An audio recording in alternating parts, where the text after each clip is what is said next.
Kip, what's up, man? It's good to see you representing that the original Order of Man shirt there. It is my favorite shirt for When's it sure. gonna fall off? Like literally just like fall off of your shoulders and back. It doesn't. It Yeah, actually looks like it's in pretty good condition. You must not wear it a lot. I cycle through my Order Man t-shirts so then that way I can keep them all pristine and nice. I think So, I'm representing the newest Order of Man shirt yeah. today. Have I sent you one of these yet?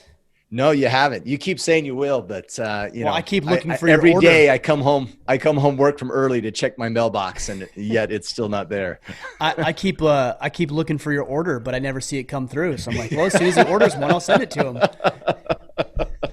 Yeah, just send me some raw cash in an envelope and That's maybe right, I'll get man. you one. Well, everything's for sale, right? I'll even send this one. If you want this one, it's got my sweat, my smell. I'll send this one to you, man, if that's what you're looking for. As long as it has a little bit of salt rings on it, I'm good to go. It's got some salt rings on the pits. There might be a few beard hairs woven between the fabric here and there. Life will be pretty good. I love it.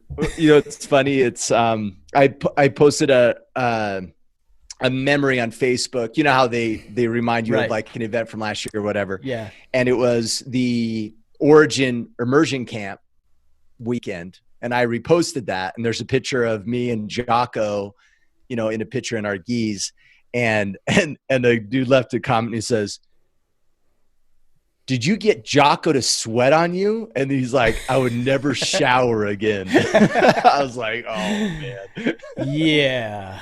I don't think there's Yeah. any man that I would not shower again for. But to each their own. Who am I to question what does Yeah. it for Hey, you? you shouldn't judge people. Yeah. Yeah. That's a funny thing, actually. Judgment. People talk about that. It's funny because anytime anybody says, don't be judgmental, they're actually engaged in the same Judgment. behavior they're accusing you of. It's always a facet. Totally. But if you tell them that, it's like all hell breaks loose and their whole just world perception just shatters because like how do you debate that? You're judging Totally. me for judging others. So Well, like, who's and more guilty here? of any teenage kid once they start dating if they should be judging or not. I mean, you're gonna judge. And you It's called should. discernment. You Discernment, should evaluate- discretion. discretion. Yeah. People are crazy. Like, don't judge. Well, we do that every day. I saw a guy. I was at the gas station earlier today, and I saw this guy. He was looking really weird, man. He was in the back of the gas station, like hanging out in the parking lot, and he wasn't doing anything. He was smoking a cigarette. Maybe he was on his smoke break or whatever. But he was just like sitting in the corner, and he was standing there, and he's kind of. It seemed like he was like scoping things out. I'm like, there's something off about this situation. So I just watched him as I pumped my gas and drove on. And maybe it was nothing. Probably it was nothing. But judgment's a good thing. Like, don't you think we ought to be aware of what's going on? I took my daughter to the gas station the other day. And we got some donuts actually for the family. And as I was walking out, I'm like, all right, look around, look both ways. Also look for people who looks weird, who looks off. Like, there's things that you can recognize. I'm like, you see those people over there? What'd you think about them? Like, well, that was like a husband and wife. I'm like, exactly. That's what I read too. So we actually go through these scenarios because, yeah, I'm judgmental for sure. Just like everybody else ought to be. Yep. Totally. Well, last time I was in UAE with Asia, we're in Abu Dhabi. We're sitting on a train. Guy comes on the train, and immediately the hair on my neck stands up, and I'm like, Yeah. what's up with this guy? And he's kind of doing the same thing, kind of looking down the train, scoping people out, and thinking, this dude better not pull out a gun.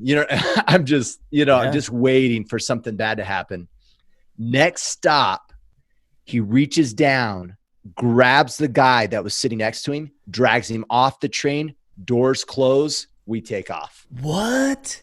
Yeah. I was like, Whoa. what the wife is screaming, honey, stay there. Doors closed, done. The guy's I'm like- wife, the guy that he grabbed off the train, his wife was screaming? Yeah. Give me back my husband. He's dragging him off the train. What? Yeah. And I was like, oh man. I was like, I knew something was up with that dude. That's what I'm saying. And Yeah. what's funny about this is a lot of the times I think what we'll do, especially in modern times, is we'll shut that part of our brain off because we don't want to offend somebody, right? Because everybody's running around offended, like, oh, you hurt my feelings. Oh. Dude, I don't care if you're offended. If you look like a effing weirdo, I'm gonna stare you down and watch you. And if you're offended, that's your freaking problem for being a weirdo, not my problem for being alert and aware of what's going on. So I'd rather run the risk of offending somebody than putting myself or my family or the people I'm responsible for in danger. Totally. Well, and if you think about that scenario, why would that guy be offended? Like, there's no reason for him to be offended. Hey, Ryan's staring at me weird because I'm dressed weird. Okay, that makes sense. Yeah, but weird people don't know they're weird too, right? Yeah, fair enough. But that's all created emotion is what I'm getting at. Yeah. You know, yeah. Otherwise we'd logically look at the scenario and say, yeah, that makes sense. I dress like a gangbanger and I'm talking. Yeah, but look, and, I mean, here's the other side of it. If you were rational about it, you wouldn't look like that. Fair enough. Right? Like if you're like, yeah, I'm dressed like a weirdo and people are going to, then you wouldn't dress like a weirdo because you're a little bit more self-aware. Right. Yeah. So, but there's also other people who dress like weirdos and they actually like the attention too. Yeah. Yeah. And that's their forte. Yeah. Right. Totally. That's going to be me when I'm an old man. I'm going to just be weird. To me, it's like, people. You see, I like that. I'm actually going to retreat to the wilderness so nobody can find me. So if ever I disappear, you know where I went. Ryan officially thought he was old, so he left. I'm old, man. My son today, he said something like, what did he say? He said, he was talking about somebody. He's like, yeah, he's super old. He's like 40. I'm like, holy cow, dude. That's like a year older than I am right now. What was I going to say? I can't remember. Weirdos. Old. Weirdos and old people. People do it for attention. Oh, the attention thing. This reminds me a lot of women sometimes, and they'll dress in these like scantily clad outfits. How dare you stare at my chest? Like what? Totally. I mean, let's be real. You're popping your tits out so that we'll stare, right? But then when you do, you get in trouble. It's like, come on. Now, I'm not saying that women ask for abuse. All right, let's draw the line. But if you're putting your boobs in a dude's face and he's like looking, I think that's probably kind of why you wanted to do it. Yeah. Well, the translation from her perspective, it's the wrong guy looking. Yeah, good point. Because if James Bond was looking, she'd be like, bring it on. Good to go. Yeah, good to go. Yeah. If you were looking, she'd be upset. If I was looking, she'd be all about it. Yeah, she's like, that creep. Oh, gross. Exactly. All right. Holy cow. We went all right. Do we got our time in? There. Yeah, we got our 12 minutes of nonsense in the books. Guys, we're answering questions today from our exclusive brotherhood, which, by the way, the conversations we're having in the Iron Council are significantly more meaningful, deeper, and relevant than the conversations you've heard over the past 10 minutes.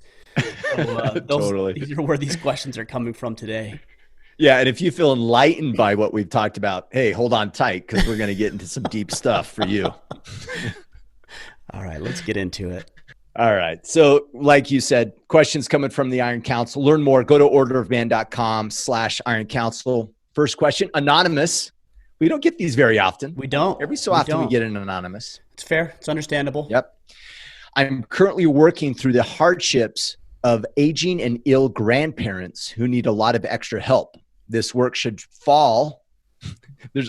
It's funny how, as I read these questions, like Ryan has gotten in my head, and I'm sure most guys listening, like they already know like how the responses are going to be. You got hung up on the word should, right? Totally. I'm like, should. I'm like, who says should? I heard that too. So. I'm like, all right, keep going. All right.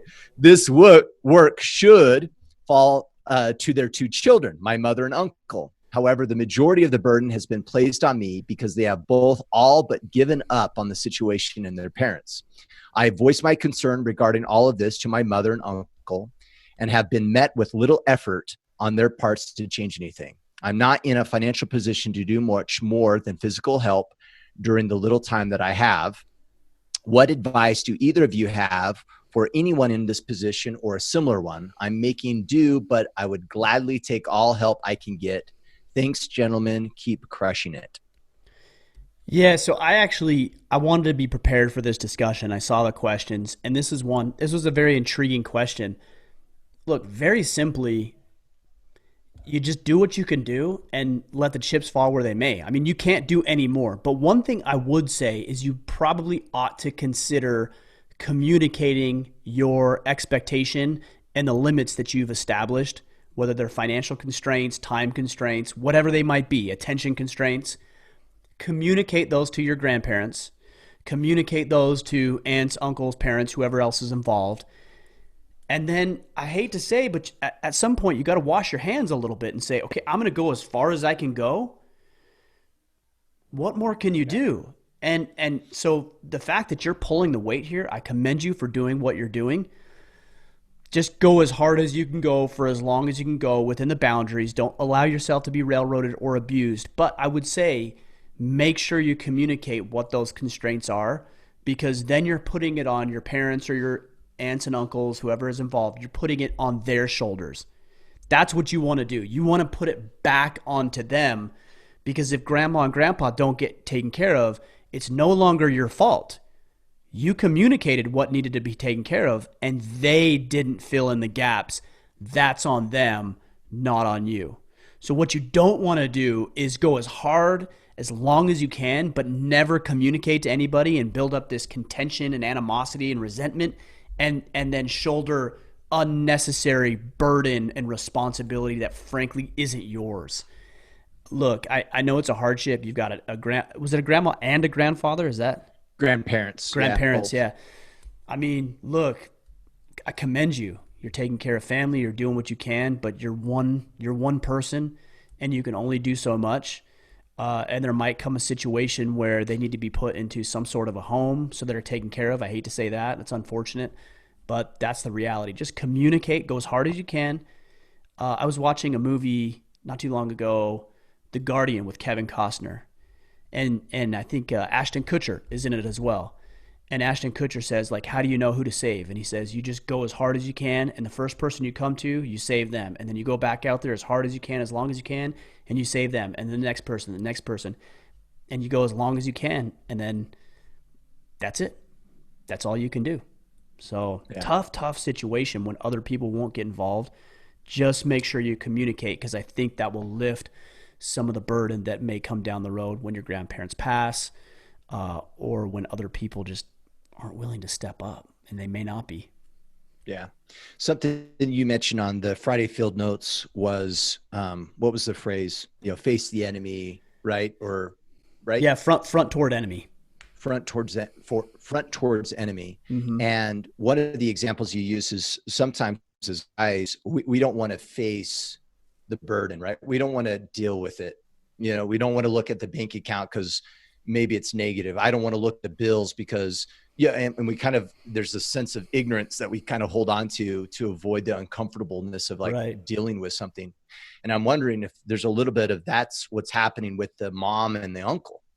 Yeah. And maybe all that he needs to be doing is taking in the role of presiding here, which doesn't necessarily mean he has to do all the work or even do all the financial well-being, but maybe he just needs to preside and say, hey, we need to take care of this. This is what I'm capable of doing from a time perspective and financial perspective. This is what I will need you guys to do. And, and kind of see if you can enroll them in stepping up, but not necessarily take on the whole burden for yourself, but they might just need someone to preside. It's funny. As you were saying this, I was thinking about my youngest, riding his bike. We got him or Santa Claus, I should say, got him a bike. You better not listen to this podcast. Well, he's 4. I think we'll be safe. So he got a bike for Christmas with training wheels, and he won't ride the bike because he's so much more comfortable on the other little bike that he scoots around that doesn't have pedals. Like, he's comfortable on that one, right? And what's funny, and I even see this in my 7-year-old daughter now, is she's fully capable of riding her bike without the training wheels, but she won't because she's scared. But if one day I just took them off, and I might just do this actually now that I'm talking about it, she would be fine. She'd be fine. It's the training wheels that are keeping her back and holding her back. And so as you're saying this, what I'm thinking is maybe the fact that your folks think that you're doing it all are their training wheels. And they're like, this is easy because No, he's going to Anonymous is take care doing of it. it. Yeah.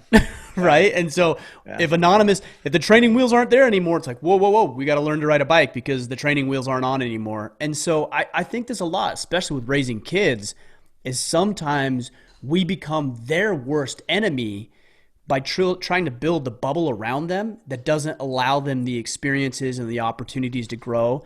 And in a way, the experiences that force them into becoming adults and having responsibility. And we might be bumping up against some of that as well. Hey, you're the superhero. Nobody else needs to come do anything because you're doing it all.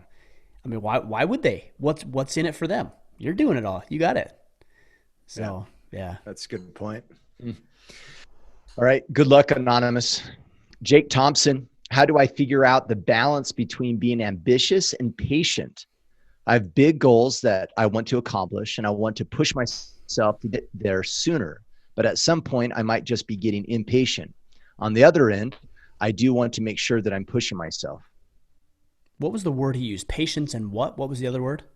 Ambitious. Ambition. I'm just writing that down because this is important. So when I think of balance, anytime I hear that, I think of a teeter-totter or a seesaw, right? So it's like one side or the other. I think about my big 12-year-old getting on the seesaw with my lighter 9-year-old, and like the 12-year-old's always like right on the ground, and my 9-year-old's just stuck in the air right here. And so I think about balance is trying to find the equilibrium between both sides. And so when you think about balance, you think of opposite ends of the spectrum, right? So in this case, it would be patience on one side and ambition on the other, and they're competing against each other. If one's high, one's low. If one's low, the other one's high, and you're trying to balance those out. I actually don't think patience and ambition are opposites. I don't think you need to balance them. I don't think they're competing concepts, because patience isn't passive. So what I think the better word choice would be here is ambition versus passivity. Now that's an issue. Impatient and patient. Yes, those are issues, right? But being patient and having ambition are not at odds with each other. Andy Frisella actually talks about this quite a bit with MFCEO and now Real AF. I think the term he uses, aggressively patient. And if you think about it and have that little mindset switch, for me, I hope and I strive to be aggressively patient, meaning that I'm going to let the chips fall where they may, but I'm going to go out and do everything that I possibly can do to make success happen for me. That's that ambition, right? But I'm not going to be discouraged because it doesn't happen on my time schedule.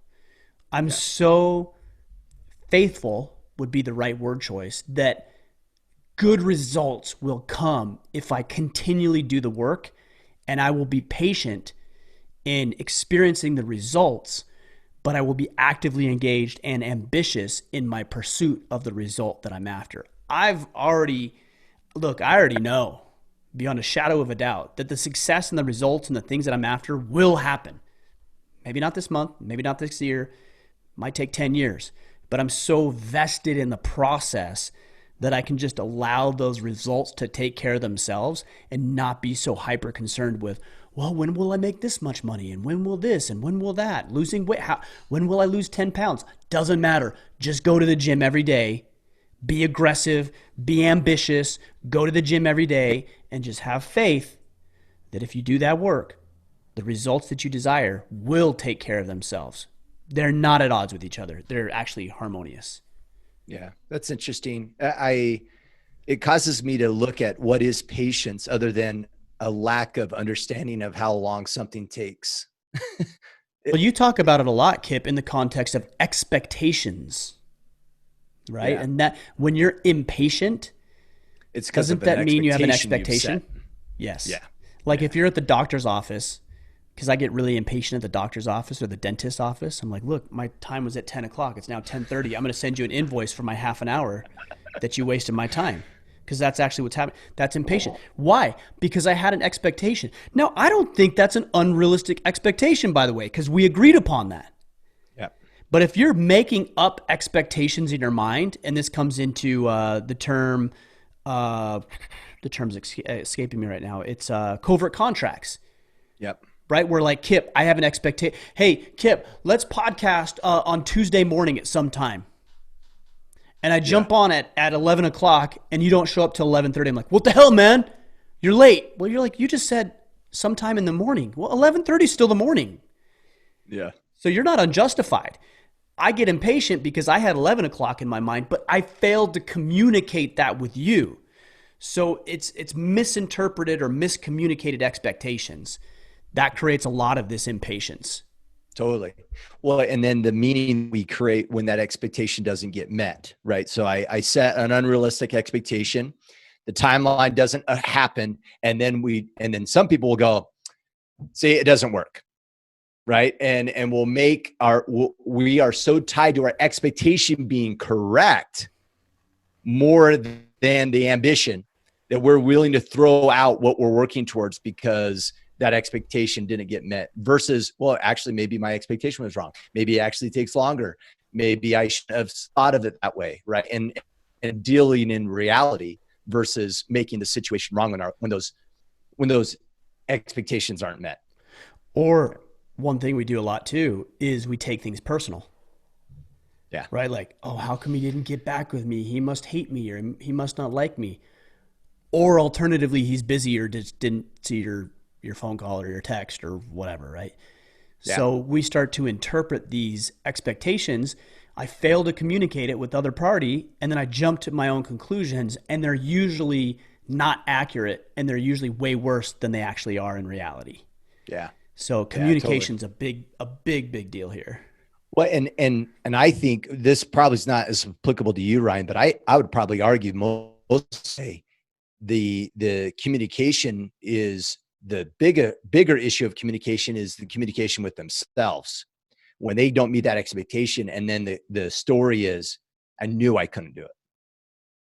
I'll never be able to do it. I always screw up. I'm just too lazy, or I'm not capable, or, it's some internalized dialogue that is just so damaging for most of us. And I think that's why most people give up as well.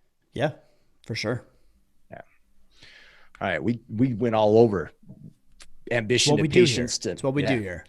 All right, Steiner Wadoops. Sorry. In a recent podcast, you advised. Did you listen to my podcast? My Ask Me Anything last week? I was like, the reason I brought you on is so you could butcher names, not me.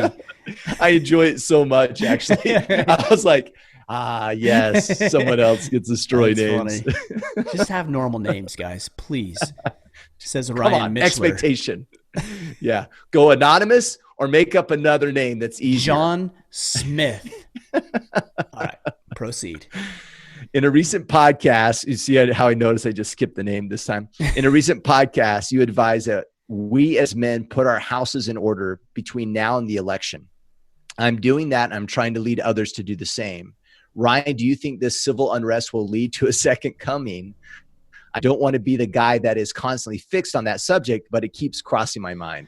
And everyone that's giggling a little bit like I just did, most of you have already thought this at one point. So like, don't pretend that it doesn't cross your mind from time to time. I mean, at least when there's civil unrest, I'm immediately like, I wouldn't say most people. I mean, there's people who are atheists who probably wouldn't say that, right?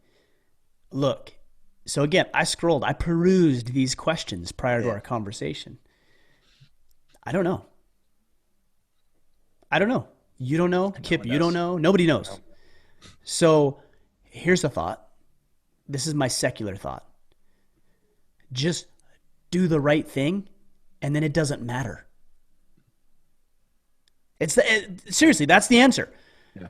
Just do the right thing, and then it doesn't matter if it's the second coming or the apocalypse or not, or just do the right thing and you'll be in a good position. So I feel sometimes like I'm religious, I'm spiritual. You know that. We talk about that periodically on the podcast. But also I feel like I'm a pretty reasonable guy. And I don't need to rely so heavily on faith that it's like, well, we have to do this because of the second coming. No, you have to do this because if it's the second coming, it'd be good to be prepared. And if it's not, it's still good to be prepared. Yeah. Totally. And that's the beauty of doing the right thing. So in that podcast he's referring to, I had a bunch of guys say, because I was talking about how when Trump wins the election, and by the way, guys, when I say that, when Trump wins the election, listen to the words I'm using.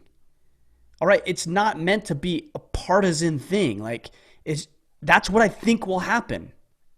Yeah. It's just Not, my yeah, I'm trying to convince you guys exactly. you should. Yeah. But people Yeah. You fill in the just feel blanks. confident Right? that that's probably Right. what's going to happen. Yeah. So I think this is what's going to happen. And I think as a result, we're going to see increasing civil unrest. And people are like, well, oh, yeah, that's not going to happen. You're wrong. Okay, so let's assume I'm wrong. Which actually, by the way, if there's no civil unrest, that would be a good thing. I'd be okay with that. So let's assume I'm wrong. Let's assume I missed everything. Are you telling me you're going to be in a worse position because you have more food storage? Are you telling me that you're going to be in a worse position because you heeded my advice and I was wrong and now you're more fit? Or now you are making more money? Or now your debt's paid off? You're telling me you're in a worse position. See, that's the beauty of the predictions I make, is whether I'm right or wrong, you're better off. If I'm right about the undermining and demise of masculinity, but I'm telling you to be more of a man and I'm showing you ways to do it, you're better off, even if I'm wrong about my predictions. So when I make predictions, it's not to be some sort of like all-knowing prognosticator, right? Who can predict everything that's going on. It's just get yourself in a better boat. And if worst case scenario happens, cool, you're taken care of. If the best case scenario happens, cool. You have more opportunities to capitalize and maximize those opportunities that will present themselves. Totally. Well, I mean, think of all the things, Ryan, that having your house in order would allow you to deal with that might potentially show up despite election. Yeah. Right. Your parents die. If your house is order, you're going to be able to give proper attention to that and dealing with that scenario substantially better if you have these things taken care of. If your marriage is on great terms with your spouse and then you have a wayward teenage child, guess what? You're going to be in a better position. But if your marriage is shaky, that also happens and the parents die, you're in a world of hurt, right? The cards are going to come tumbling down. So this just allows us to be effective, period, regardless of what the world brings at us. And or I like to even think, Brian, is like what burdens or things we take on, right? Like you can take on this podcast and make this movement part of who you are and drive towards an effectiveness of what this organization does. Why? Because your life is in order. Right. But if it wasn't, you wouldn't be worried about this stuff. You would be stressed out about trying to repair your marriage with your wife or making the mortgage payment or whatever. Exactly. Yeah. I mean, it allows us to be more effective and fulfilled in life. So what's funny is, and I think there was a comment, I'm not sure if it was here in the Facebook group, because somebody had made a question just jokingly about how people believe that this is a cult. And it's funny. Yeah. I think it's funny.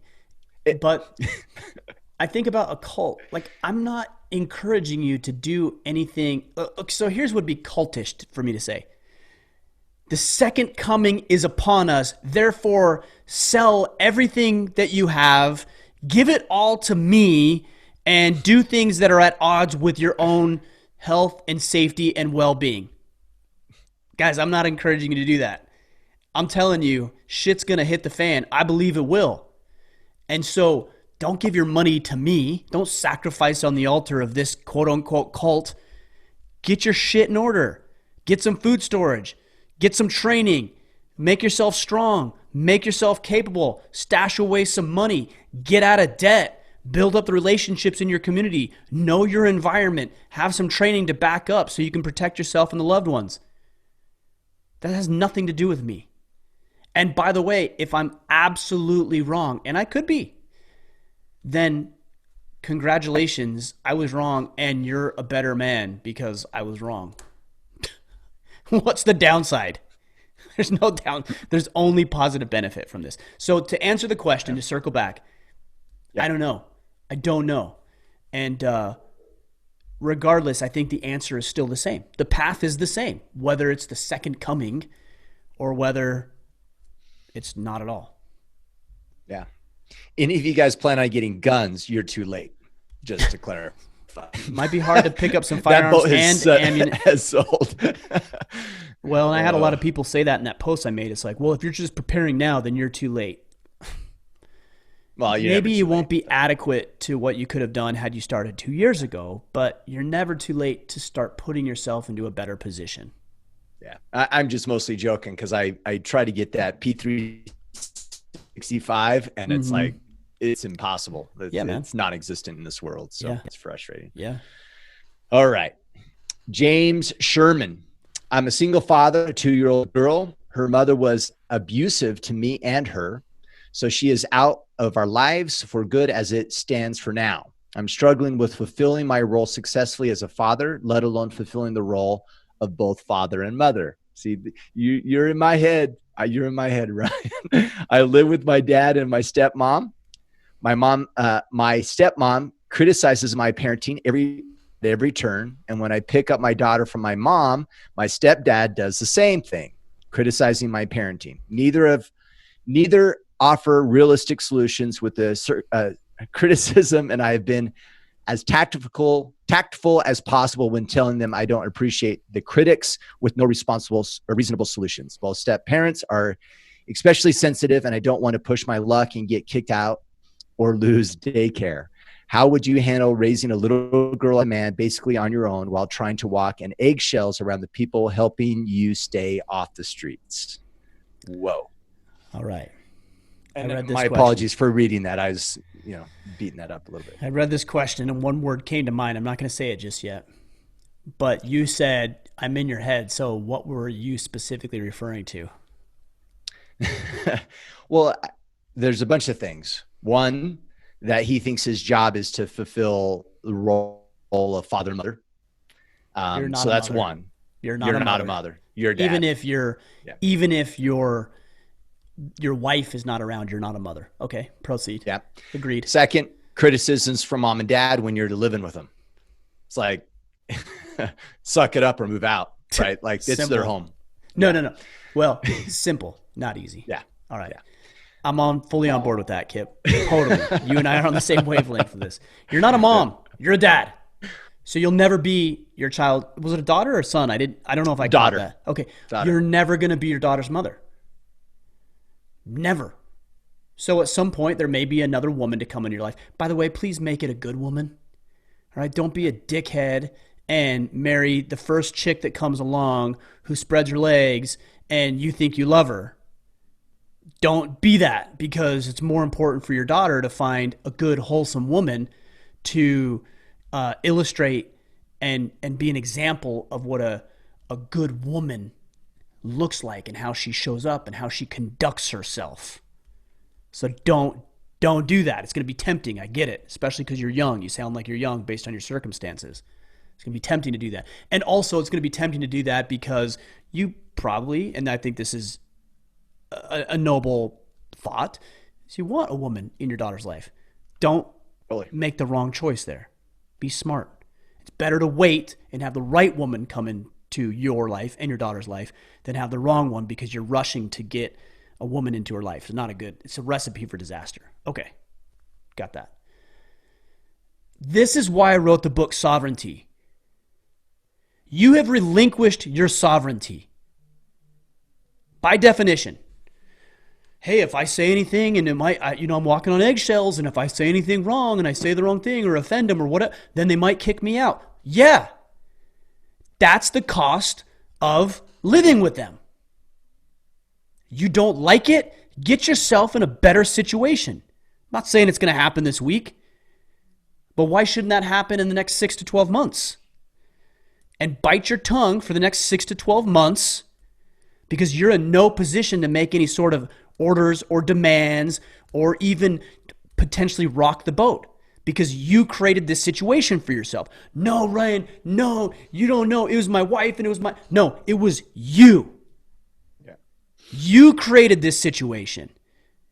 And if you don't like it, good news. You created it. You surely can create a path out of it. You are at the mercy of your parents because you put yourself in that situation. Chalk it up to a learning experience and figure out a way to develop new skills, to pick up a side job, to pick up some hobbies that might pay you additional income, to find a new sitter who's closer to you. There's all kinds of things that you can do here if you have your eye on the prize, which is to get out from under your parents' control. You are being emotionally, and in this case, physically controlled by your parents because you're allowing yourself to be there. And the story you're telling yourself is, well, it's free daycare. Well, isn't that convenient? Free daycare. At what cost? You're talking about it right now. That you're not feeling like the man that you could be. That's the cost. You feel inferior and you feel inadequate, and maybe even you got a little bit of a like, hey, I feel kind of like a loser right now. That's the cost of living with your parents and having free daycare. So work a plan. You're in the Iron Council. Make a battle plan.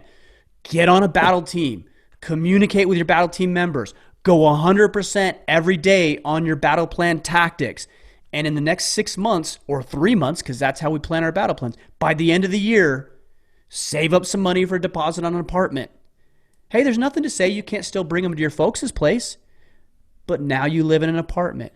Now you and your daughter have some sovereignty. Now you have some control. And you keep developing and building plans that aren't at the mercy of what other people are saying and doing. You free yourself from those shackles. It's a beautiful thing. It's not easy. But this is the path that you need to take. Read the book Sovereignty, and you'll know exactly what I'm talking about. This scenario is why I wrote that book. I was just going to say, just to provide clarity, and correct me if I'm wrong, but you got yourself in this position, and the reason why that's super critical to realize is if you don't even take responsibility for the woman that you married that was abusive to you and your daughter, if you don't own that, you're not going to learn your lesson from that relationship. Mm-hmm. So even take that on. Figure out where you went wrong marrying the wrong woman.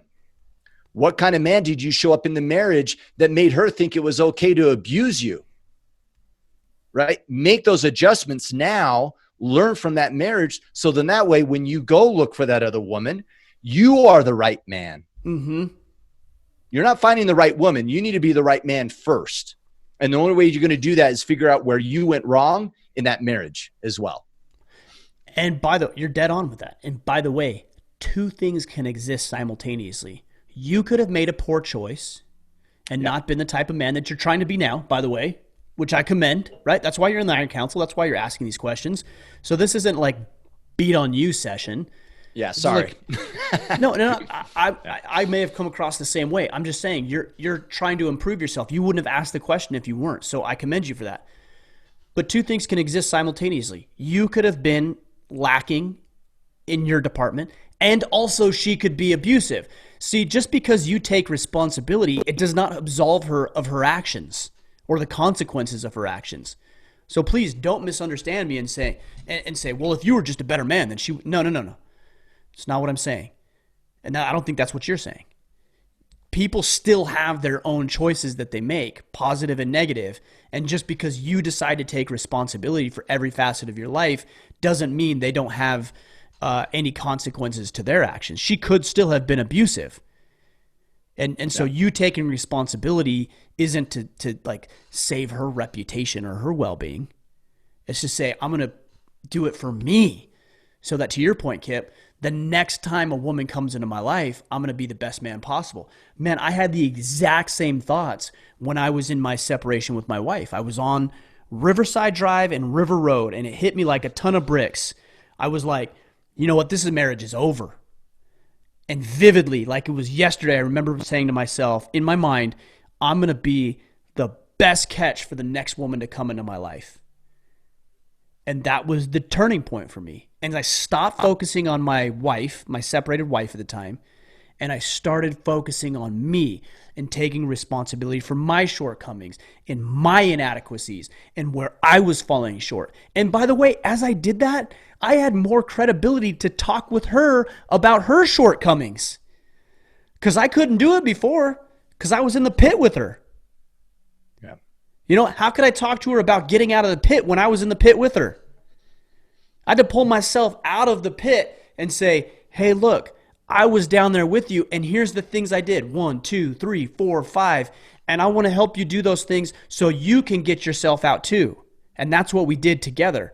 But it took me rising above it and taking care of myself so I had the vantage point to be able to communicate in a tactful, respectful, loving way that she had her own things that she needed to work on too. Not a finger pointing like, you need to do this and this and this. No, it wasn't like that. I want you to have what I have now. And that was a short turnaround, by the way, guys. Like some of you think, oh, this is going to take years. This took 60 days. If that. 60 days, man. I remember sitting on that intersection thinking that, and I'm like, all right, I'm going to get my fitness in check. I'm going to get my business on track. I'm going to find hobbies. I'm going to find friends. 60 days, she calls me up. I'm in Salt Lake, which is about 4 hours north of where I was living at the time. She calls me up. I was at a training in Salt Lake for my business. And she said, hey, you know what? I remember I was walking around in the mall with a friend of mine. She says, I want to come back home. 60 days. That's all I'm asking of you guys. Like pour everything into your life for 60 to 90 days, into yourself, I should say, and see what kind of results that produces. You will be blown away with what your life will look like in 90 days, 60 days, very, very quickly. This isn't going to take years. It's going to take a very short period of time. Yeah. James, I'm always motivated by the stick. And so, and Ryan, you alluded to some of the things, what's at stake, right? And I would just like to add to that just briefly is you're also setting the precedence of your daughter and her of what a man is. Yeah. And what her future relationship will look like. Exactly. And how she deals with adversity and her parents or your parents for that matter. Right. And those kind of situations. So just kind of keep that in mind. You know, what kind of example are we setting? Yeah. All right. Rex Huston. I want to improve. This is a really interesting question. I liked it. Rex Huston, I want to improve upon both gift giving and receiving. Do you have any tips on listening to gift ideas, presenting gifts, and at the other end of the spectrum, receiving them? This is by far my worst love language, and it brings a sense of dread to me for Christmas and birthdays that shouldn't be there. I default to you, Kip, on this because as I read this question, really, yeah. As you're like, I would have skipped this question. No, I wouldn't have skipped it at all. It's a good question. In fact, it's the question I have too. That's what I'm saying. Is when birthdays and Valentines and all these little stupid holidays come up, and I'm like, dang, I need to buy a gift for some. Like, it seems so stupid to me. I have to buy this for you to tell you I love you on this special day that somebody else or culture is forcing me to do this for you. This seems so just fabricated, and I hate it. Honestly, I hate it. So you hate receiving as well, or just giving? I'm not a big receiver either, because if I want it, I'll just go buy it. Yeah. So like if I want, Trish says I'm the hardest person to shop for. I'm like, why? She's like, because if you want something, you just go get it. And that's exactly right. Like if I want something, I get it. So I'm like, I want that. I'm not going to wait. Why would I wait 60 days for my birthday or whatever, or Christmas? Like I want it now. I don't want it in 60 days. So go get it. But yeah, I don't like giving gifts. I hate giving gifts. I'm not a thoughtful gift giver. Yeah. Yeah. The only advice that I have is be logical and have some strategy to it. So if it doesn't come natural, right, where you're like, oh, I love giving gifts. Like my wife this is her thing. Like she loves buying things for people. And for me, it's not, I don't enjoy it either. But if I take it logically and say, okay, well, logically, what is meaningful? If I give a gift, it's specific and not generic. It's not a gift card. And, and so I look at the situation, and I just approach it from a logical perspective, remove the emotion, which is silly, right? Because that's why most people do it, is because it's an emotional way of expressing feelings, but I just go logical with it instead. What I find is interesting about Rex's question is actually the receiving. So I struggle with receiving gifts. I feel embarrassed. And if you don't mind me adding to Rex's question, I think this is the same way that some people feel about receiving compliments. Oh, definitely. And I think this is actually a really problem. And I think we rob ourselves and we rob the person giving the compliment by not truly receiving it. And so, yeah, because here's what I think. When, let's say you gave me a gift, hint, hint, and I said, oh, Kip, oh, yeah, oh, you shouldn't have done this. Oh, man, I didn't deserve this. What? Let me interpret that for you. Screw you, your gift sucks, and it's not good enough for me. That's what you're saying. Now, I know that's not what you mean, but that's what's being communicated. Yeah. Receiving gifts is easy. It's so easy. I don't know why people get hung up on this. Just say thank you. That's it. If somebody says, hey, Ryan, you're looking really fit this right now. Oh, no.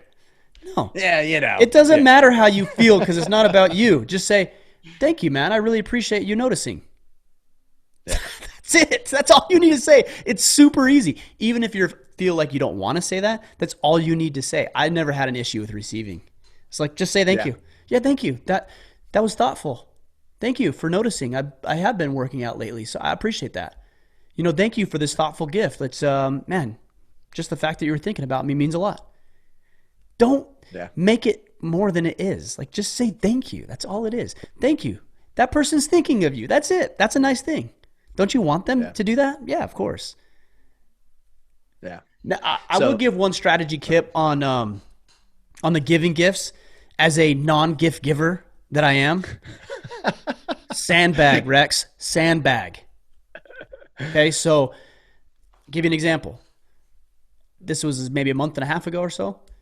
I was driving down the road. I was listening to Matt Walsh, and I didn't know Matt Walsh was a beekeeper, or he likes bees, or has an affinity with bees, something.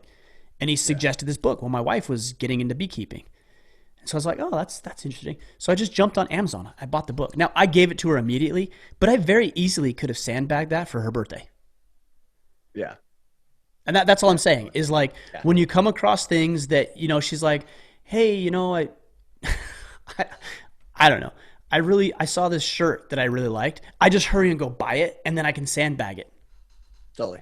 That's all you do. Or just wish list that crap on Amazon. Exactly. Yeah. I have a wish list just for Asia for those little moments where she's like, oh, I really like that. And I'm like, grab my phone and I'm like, exactly. I don't have a wish list, but I have a notepad on my phone with Trisha gift ideas.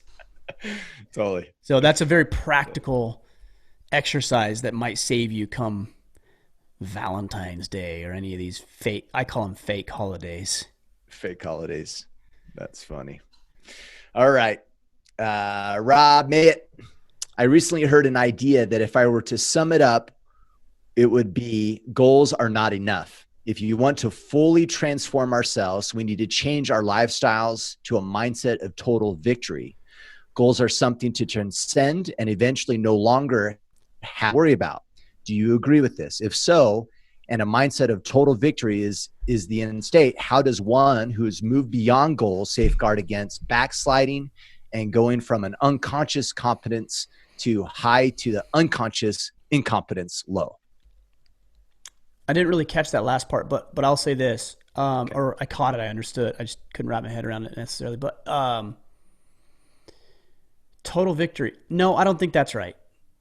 I mean, if I'm going to do something, I want to be the best at it. Maybe that's what you're saying. Like, if I'm going to do it, I'm going to do it right. Like, that's what I want to do. If I'm going to make a hat, I'm going to make the best hat. If I'm going to make a shirt, if I'm going to do a podcast, if I'm going to interview somebody, like, it's going to be the best. If I'm committed to doing it, I'm not going to go half-ass into the thing. Yeah. Now, that said, I think the superior strategy is focus so heavily on the process. Find joy in the process because most people will quit. Because of the process. And they're so, I want to dominate everybody and everything and I want to win. And then you don't. And you're like, damn, I suck at this. And then you beat yourself up at this. Okay. Jiu-jitsu's like that. I was just thinking the same thing. I'm like, podcasting is like that. Working out is like that. Your financial endeavors, business, relationships. What does that even mean? I want to dominate everything and everybody that's ever in existence. I want to be the best.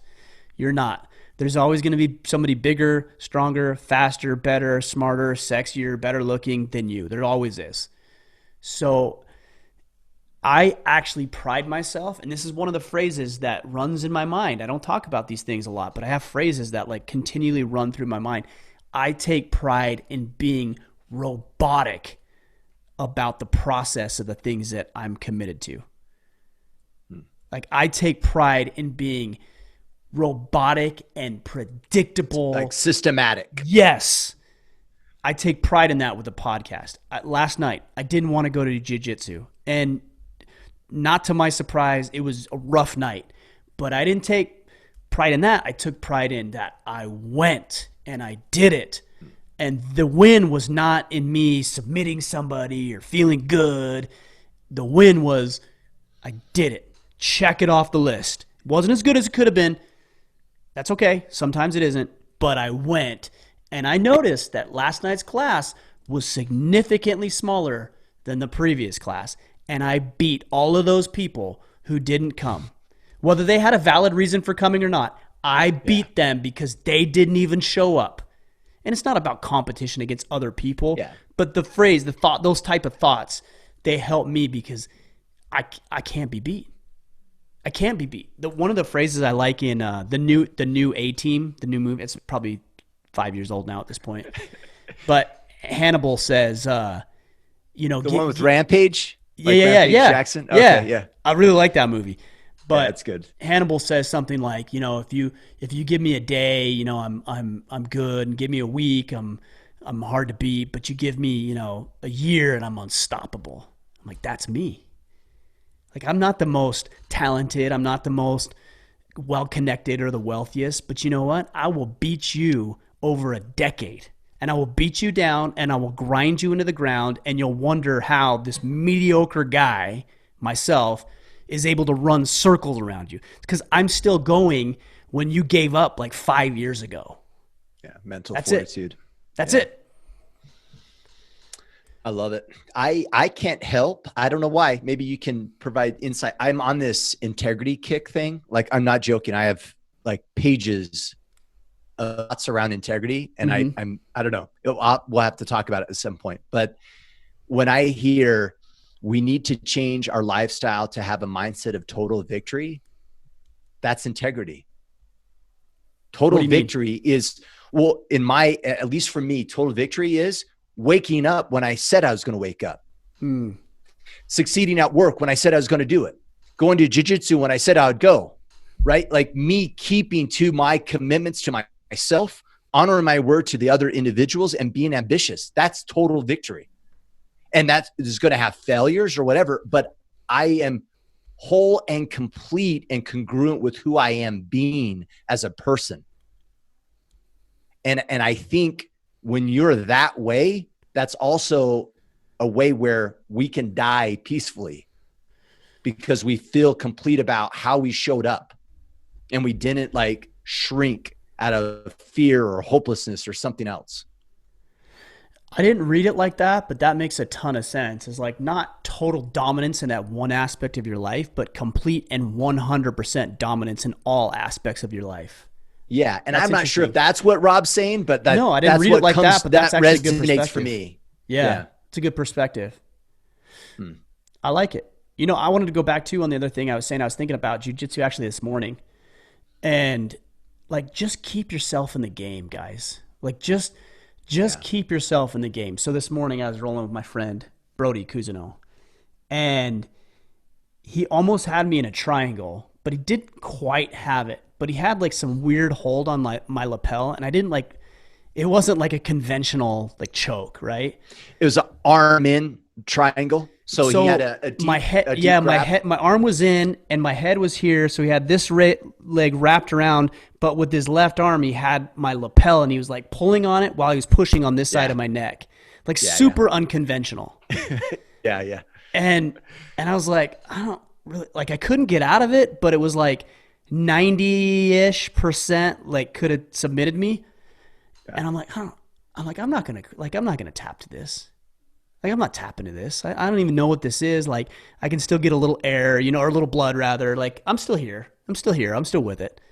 Yeah. And I was like, I'm not doing this. I'm not quitting. And he stopped like 3 seconds probably or less before I would have tapped to it. He stopped. And I was able to pass his guard and got around him. And then I submitted him. And I remember as I passed his guard, in my mind, you know what my thought process was? This is the phrase. Now it's my turn.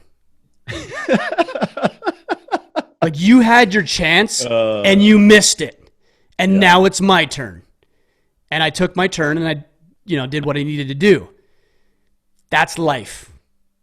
Yeah. Sometimes life is just going to kick you in the balls as hard as it can. And as long as you don't go down and as long as you don't submit, just grit and bear it. And then when you recover, and you will, then you get to say to life, now it's my turn. And we're doing this on my terms now. Yeah. And man, I love that. And so afterwards, anyways, Brody and I were talking afterwards because we do those little AARs like, oh, what were you doing here? How'd you do this? And he's like, yeah, man, he's like, I felt like I had you, but it just, my thought, and this was him talking, he's like, I just didn't think it was working. And I was like, right, because I didn't show you that it was working.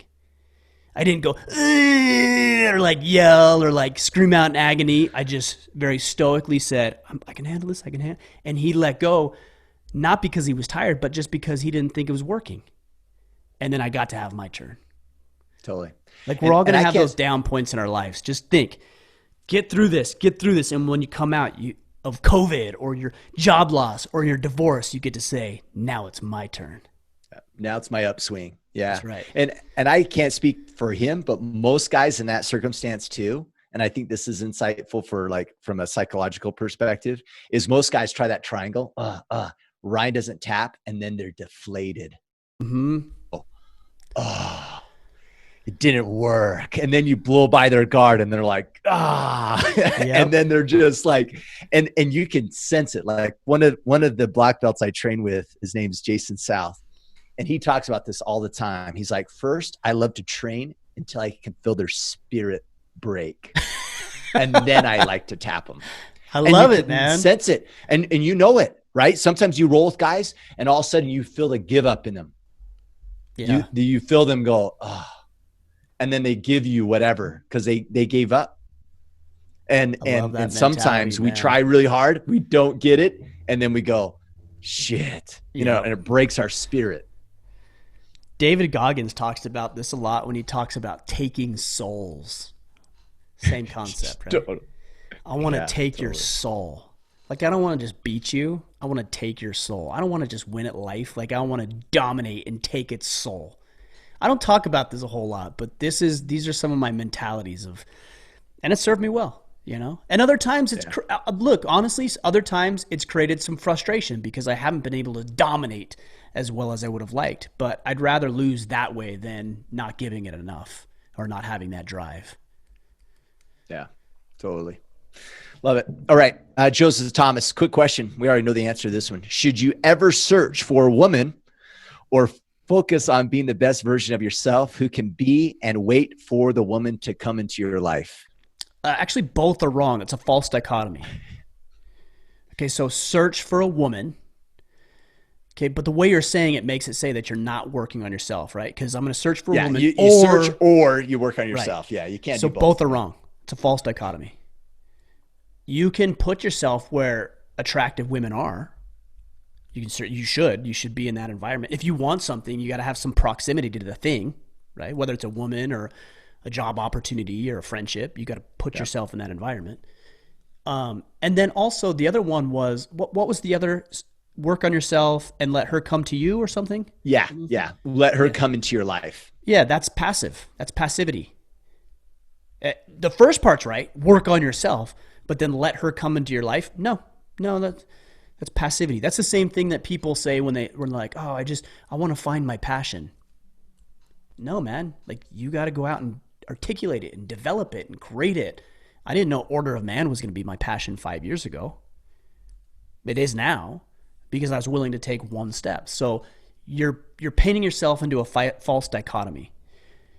I think the more accurate answer is make yourself the best possible man that you can be while you're actively putting yourself in the environment of the things that you want. In this case, an attractive, lovely woman. Yeah. Cool. Not much more to say on that one. Yeah, that's perfect. Rob had a question on that we kind of miss, and then I think it might be really insightful to the listeners. So Rob had the question around goals not being enough, total victory. He did say, how does one move beyond goal setting and don't backslide, right? If they move beyond goals as a safeguard. Now, goals are a safeguard or not, maybe that's a mute point, but maybe we address how does one accomplish goals and then prevent backsliding? New goals. That's it. That's why we do the 90-day battle plan. Yeah. So the first thing you do is you establish your vision. That's your North Star, right? Your compass, right? Where you're going. Here's the vision. And then there's objectives along the way.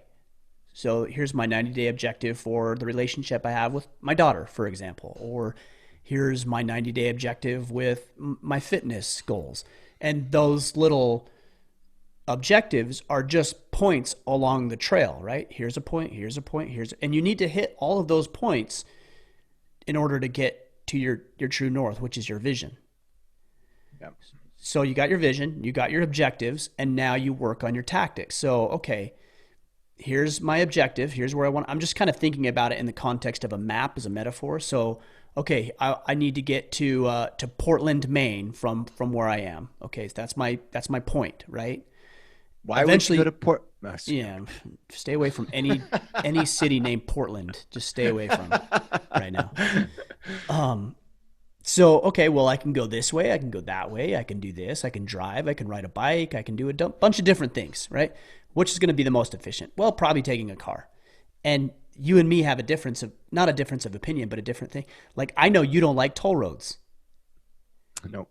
So you will go the long route to avoid toll roads. I won't do that. Now, I don't like toll roads, but I won't take it longer just because I hit a toll road. So the way that you and I get to Portland is going to be different because you have some personal values. Cool. No problem. You're not right or wrong. That's just your thing. And so the cost is you're going to take a little longer. The cost for me is I'm going to pay some tolls. There's a cost to be paid either way. But we both get to Portland. How is the tactic? Like, what are you going to do specifically to get yourself to your objective, or in this case, in the metaphor, Portland? That's the tactic. Now, once you get to Portland, reset. Portland, got it, check. Now I need to get down to Boston because I'm heading to Florida. That's my North Star, right? I'm heading down to Florida. Got to Portland. Now I got to get to Boston. Okay, well, do I take this road? Do I take that road? See what I'm saying? So you have your North Star. Well, and you wouldn't. Go ahead. You wouldn't backslide because the North Star is still Florida. Right, because now I'm not going to go, well, I got to Portland, so I'm going to turn around and head home. Or I'm just going to stay here. No, like you're trying to get to Florida. So now, like, what's the next city you have to get to? Boston. Okay, how are you going to get to Boston? And then you just keep working your way down the East Coast. And eventually, when you're dead, hopefully you'll be there. Because isn't that where Tim? I was going to say, isn't that just basically where old people go to die? Well, you said it, so I was going to say, I know what you're going to say. You don't have to say it, but you did. All right, Tim Beck. I still feel like my vision is not. This is perfect, by the way. I still feel like my vision is not dialed in. So I'm revisiting the 4 areas you recommend when developing your vision: from sovereignty, pull, push, what kind of man, my eulogy. Which of those 4 exercises has the biggest impact on the development of your current vision, and why? Any additional exercises that we have helped that have helped you dial in your visions? I'm very wary of answering this question, like, which is the most important? Yeah. It's kind of like saying, because it's going to be different for each of us, right? Not only that, but there isn't one that's the most important. Yeah. Right? Like, that would be saying, like, what's the most important of your 4 quadrants? So the 4 quadrants are calibration. That's your mental, emotional, and spiritual health. Second, is condition. That's your connection, your relationships with others. Condition. That's your physical health and everything that ties into line with that.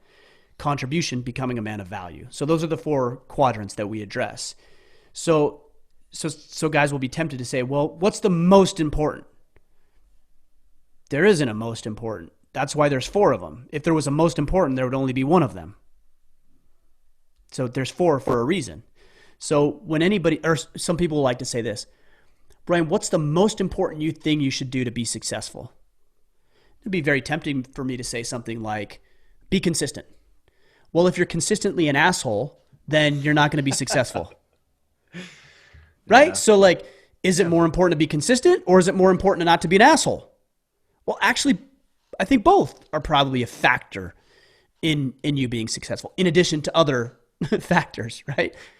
It's the same thing here. It's like, what's the most important? There isn't a most important. You do them all. And look, just because your vision isn't as dialed in as you'd like it to be, that's okay. You can articulate it and develop it and change it and tweak it and refine it and hone it. To go back to our metaphor about Florida, you're trying to get to Florida. Maybe you realize, I don't want to go to Florida. I actually want to go to Georgia. Well, you're still on the same path. Now, at some point, you're going to need to make a decision. Do you go to Florida or Georgia at some point? But you don't need to make that decision now. You're heading south. You're in the right direction. And as you're on the path, you begin to articulate, I don't like Florida for this, and I like Georgia for this. And you start to decide what's going to be more advantageous for you. But sometimes we just don't know until we get going down the road. You don't know what's in the forest, right? Until you take the first step, and then you see a fork in the road, and you think, I think I'll take that route. But you don't get to see what's down the road until you take the next step. But there's nothing to keep you from back tracing, right? Like, I don't like where this is going. I'm just going to take a couple steps back and go left instead of right. Just start. It's okay. You don't have the vision as articulated as you want. Guess what? We're going to revisit it in 90 days. See how it works out for you with what you currently have. Here's what I have. Keep thinking through it. Keep working at it. As you improve, as you develop your skill sets, as you work this battle plan, in 90 days, you're going to be like, I don't like that. I've even thought the same thing with the podcast. In fact, somebody asked me in the Facebook group, Ryan, why'd you stop asking guys, what does it mean to be a man? That was one of the questions that came up in the Facebook interview group. Shows. Yeah. Well, because I don't think it was a thoughtful question as an interviewer. So when I started, the way that I started podcasting was I would take my notepad and I would write down, 10 or so questions that I wanted to ask the people that I was having conversations with. And then I would try to hit all of those questions. And I realized very quickly, that's not a great way to have a conversation. Like if you and me, Kip, were just having fun and we were having a conversation, like I wouldn't come up with 10 questions and like, so Kip, how is your wife and your children? Like I wouldn't do that. Yeah. Right? And then I'd say, good. And then you like cut me off and I'm like, all right, next question. Next question. Exactly. And so I realized, okay, well, I'm kind of doing the same thing with what does it mean to be a man?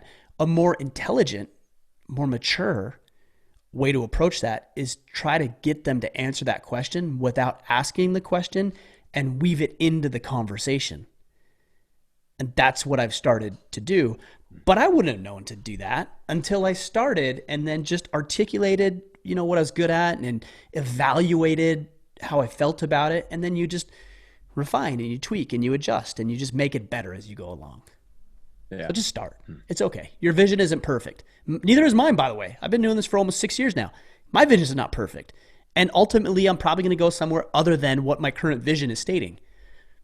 I don't know, but that's what it is right now. Yeah. And there's power in having a vision, period. No, for sure. Even if it changes. Yeah. For so sure. Don't think it's not necessary either. Yeah. The biggest thing is just make sure it's your vision and not my vision. It's not Kip's vision. It's not your battle team's vision. Like it's yours. And when you read it, you're like, man, yeah, that's it. That's significant. That's impactful. I really believe that. And if it isn't there yet, that's what you should be working towards. Like when you read it, you're like, I'm getting a little teary-eyed reading this. Really? Like, I think it should be that compelling for you. Yeah. The phrase I have told teams in the past is when you have a vision that moves, touches, and inspires you, that's a good vision. That's a good measuring stick. Yeah. Yeah. I would say one other thing for who was this that asked the question?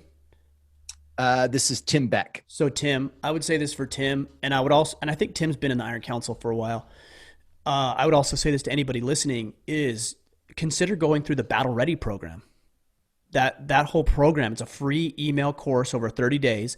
It's designed to walk you through the first phase, which is vision. Second phase is your objectives. Third phase is your tactics. And then we get into checkpoints and accountability from there. So the first phase, the first week, is all focused on how to create a vision. So Tim, if you haven't signed up for that, just get signed up. The fact that you're in the Iron Council will make that more effective, by the way. So that's at orderofmen.com/battle ready. Yeah, and that's free for guys outside the Iron Council. So correct. If you need assistance free for with anybody. that. Yep. All right. Bart Freebert, do you think it's okay to be underemployed? I've never heard this term before. I'm looking for a job right now to help pay the bills while I continue working on my business, which was hurt by the shutdown. It's been hard to convince employers that I won't just bail on them when things pick back up. Do you think I should aim lower and go for something I may be overqualified for, or is this selling myself short? I appreciate any advice. Thank you. That's interesting. Underemployed. I would say in this context, I would say, yeah, I personally would do that because it sounds like you have another business you're trying to start. And why would an employer hire you if they know that you're just going to jump ship and go? Because there's a lot of money and time, you know this, Kip, with training people, getting them up to standard, getting them insurance. Like it's not just, hey, we're going to pay you $30 an hour. It's like, we're going to give you benefits and we're going to train you. And there's a lot of investment for an employer to make that decision. That's why I get so frustrated when people say, you know, these people, these CEOs, they make too much money. It's like, well, I don't think you're realizing the full picture. Or the business owner, oh, business owners make too much. Dude, they're taking all the risk. That comes with a premium, which is they should get paid more than the guy. You know, if I'm paying somebody $20 an hour, yeah, and he doesn't like the job or I don't like him, it's like, well, you can go find another $20 an hour job very quickly. But if I lose my business, I mean, I've invested hundreds of thousands, not millions of dollars into getting me to where I am right now. So like, that's a greater risk for me. But if you're starting a side business and you got to do something to make ends meet, yeah, I would say that's actually a pretty good decision. You know, because you might have other responsibilities, family and bills and obligations and things like that. So yeah, you can be underemployed, but just don't let it be something that is like indefinite. Yeah. It just goes on forever because you don't have a plan to get yourself out of that situation. Because look, there's some work. This is like, you just go do your work for a year or whatever, and they know that they're entry-level jobs and things like, they're not worried about you sticking around forever. You're just going to come in there and do a solid job, low training requirements. They're not going to pay you very much, but you know, they know there's going to be high turnover and they're okay with that. And you are okay with that. And that might give you some margin, you know, on the bills and things like that to be able to really ramp up this side business that you got going on. Yeah. Okay. I like it. Like, I know I was going to ask you, you know, how does he convince his employer that, right? Because when I think of an overqualified guy, I don't want to make that investment, right? Even if he says, oh no, I'll stick around. It's like, no, but you're not going to be passionate about it, right? You're not bought into it. But what I'm hearing, Ryan, is like, there's certain jobs that they know that there's high turnover. They're okay with that. Right. Even if you do bail, that it's not that big of a deal anyway. So just look for those kind of specific jobs is what you're saying. Yeah. And, you know, if you happen to get into a situation where, you know, it might be something that an employer wouldn't want you to jump ship because they're going to invest a lot of money into you, then, you know, I wouldn't disclose that unless I was asked about it. I would try to be truthful, but yeah. I'm not going to be the one saying, hey, by the way, I'm going to be leaving in a year. Like, yeah, no, I mean, you just don't disclose that. Now, if they say, hey, what are your plans for the future? I would probably paint that in a way. Again, I'm not trying to lie necessarily, but you know, if my goal is to lead people, you know, in a year, I want to be leading people and I want to be in charge of design or projects, things that you're interested in. I think you can say that in a way that actually might fit within that company. And who knows, maybe you actually really enjoy working with that company because you've got a boss who trusts you, who gives you some autonomy and some control, and you really enjoy it, but you cut yourself off because you framed it wrong. So, yeah. So make sure you're not teeing yourself up for failure by saying, "Yeah, I'm going to leave. Like, I don't really actually want to be here." Because that's what you're saying, isn't it? Like, this job's just going to hold me over until I find something better. Yeah. Like, what kind of employer would want to hire you for that? So I wouldn't disclose that information. And if he asked, I would try to paint it in a way that isn't painting yourself into a corner but isn't being deceitful either. I mean, I wouldn't want to be deceitful. Got it. All right. Primate ball. Are medals Let's given take this for one as the completing? last one right here. Okay, Kip? All right. Sounds good. Primate ball. Are medals given for completing races, half marathons, and et cetera, the same as getting participation trophies? While I do like receiving them, there's a sense of accomplishment. It also at times feels like I got rewarded for doing the bare minimum, which was show up and finish the race. I don't care. Like whatever. I'm Whatever not saying floats your that. boat. Yeah, I'm not saying that. Like I don't care about his question. I'm not saying that. I'm saying like personally, whatever. I've got look. There's Spartan medals right there. You know, I completed the race. I did all the things. I missed a couple obstacles, but I did the 30 burpee penalty, and I did the race. Now I've seen in Spartan where people will miss the obstacle and then they won't do their burpees, or they'll actually like deliberately run around obstacles and then they'll go collect their medal. And I think that's wrong, but I don't care. Whatever. Yeah. Like I don't think it's. I'm not too worried about medals and then participation trophies. I don't care. Like Yeah. participation trophies to me are just, hey, you showed up and you did the bare minimum to get by. But like to me, I have that right there because that signifies I completed something. I was, to your point earlier, in integrity. I did everything that was asked of me. I did it to the best of my ability, and I feel good. And it's a good reminder for me to complete that. But if you're showing up and you're doing the bare minimum and you're out of integrity, and then yeah, it's probably just a participation trophy. And what are you teaching your kids? That kind of thing. So I think there is a difference between the two, but just whatever is going to drive you to do the best. I think you gotta embrace that. I agree. I think it's based upon the intention, right? If my intention was to run the San Francisco Marathon and win, and I didn't win, do you think I'd give a crap about that trophy that they give? No. No, of course not. But if my intention was to show up and actually finish it and not give up, then that trophy means something Right. now.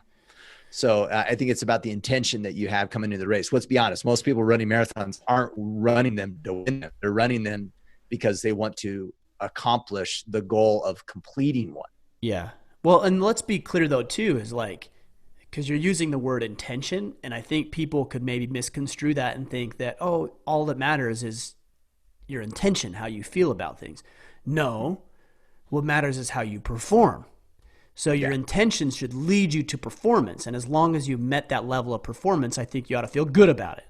But if you fell short of the performance based on your intention, then there might be a disparity between the way you showed up and how you should feel about it. So yeah, it's like, here's another one right here. Like that's not any sort of medal necessarily, but that's a speaker badge from Sornex Summer Strong that I went to several years ago. Well, I keep that there because I felt honored to be able to be invited. When I think about that, I'm reminded of the athletes that were at that event that were listening to what I had to share. And in any other context, I'd be the one listening to them. And it's a good reminder for me to show up like the kind of man that I want to show up as. So what do those things mean? What kind of meaning are you giving them, and how are they improving your life? Cool. If you're just saying, hey, I went and did something, and then, yeah, it's not going to serve you well. Got a trophy. Right. Yeah. Yeah, for sure. It's kind of like, what's funny is I think about like even the book that you have is like on your shoulder, like Sovereignty, right? As I think, a lot of people write books and like, I'm a bestseller. It's like, whoa, hold on. Like, what does that mean? Like, I'm a bestseller. Does that mean that you hit number 30 in some obscure category on Amazon? Because I guess like technically maybe you could say, but like, are you just trying to fool yourself? And is like, that's not a best-selling book, but I'm willing to come to terms with that because it's not. Yeah. Has it beat other books? Yes. Is it a best-selling book? No, I don't think I would say that, but I'm truthful with myself. And I think truth is a foundation for any sort of growth. Yeah, for sure. And to what you say often, does that serve you? How does that serve you? Right. And sometimes participation trophies don't serve us, right? They, in fact, might create a negative false sense of accomplishment when we should be pushing ourselves a little bit harder. So, well, even taken to the extreme, I've seen a lot of people say things like on Facebook or Insta, whatever socials, they'll say like, I'm going to run a marathon this year. And then you see in the comments, people are like, you're so awesome. You're so bold and courageous. Oh, I can't believe how awesome that is. And it's like, wait, you didn't do anything yet. That's actually very dangerous, because what you might be doing is you might be tricking yourself into believing that just because you said you're going to do something, you actually did it. And so you start to take that praise and that notoriety as some sort of great accomplishment. Yeah. Like, anybody can say they did it. Like, it's just a funny thing.